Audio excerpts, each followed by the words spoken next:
Today's exciting episode of Daylighting with a Dog is brought to you by Advanced Compliance, where my friend Dave can handle your advanced compliance problems.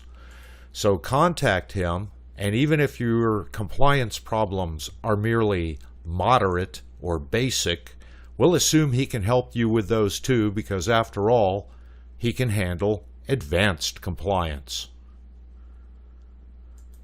Now, for those of you who may have looked at maximum deadband calculations for a switched system, which was up for about an hour, my bad. That was based on combined illumination instead of just daylighting set points. So that will be redone and put up. Hey, buddy. Daylighting. Daylighting. Daylighting. Okay, I'm sitting in no daylight condition in cal mode. I'm maxed out. If you can see the control voltage going up when I hit the calibrator, it's not affecting the foot candle reading anymore. So I'm going to find just the top, and there it is, somewhere around 7.8 volts. We max out. So we're going to set this calibrator for a no daylight condition like this, right at full output.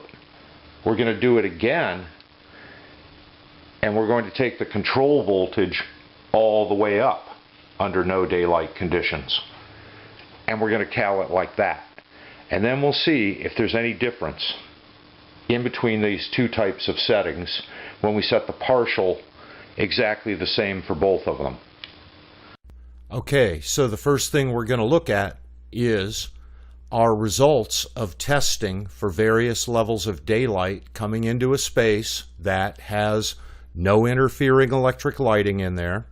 And it's just a large open atrium or something like that, so no daylight conditions are truly no daylight conditions. And we have a full output of 42. This is the system we set right at 42, at about 7.85 volts. Okay? This is what we've actually got under no daylight conditions for control voltage. Let's take a look at what the system response was when we brought this daylight in. So let's drag a graph that represents what I measured when I checked the thing out. And as you can see, the response coming down from full output on the electric lighting is immediate. Okay, and the combined illumination slowly increases. We get a funny dip right as the control voltage drops to minimum dimming. And let's take a look at our control voltage and see what we had happen there. It looks about like that. And so you can see that the response coming off of what is now full output is immediate.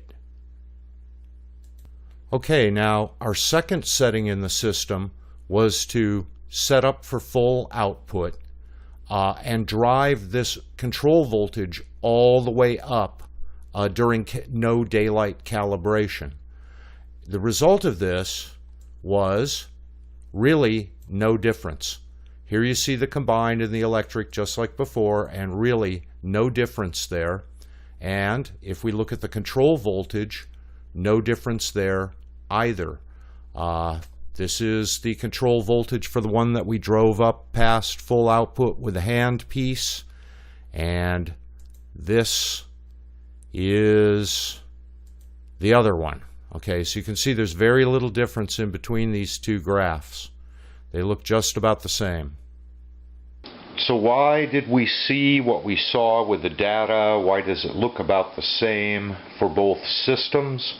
Because closed loop sensor always seeks a combined illumination set point. So we had literally no real major effects from setting the control voltage to right at full output and pushing it up all the way.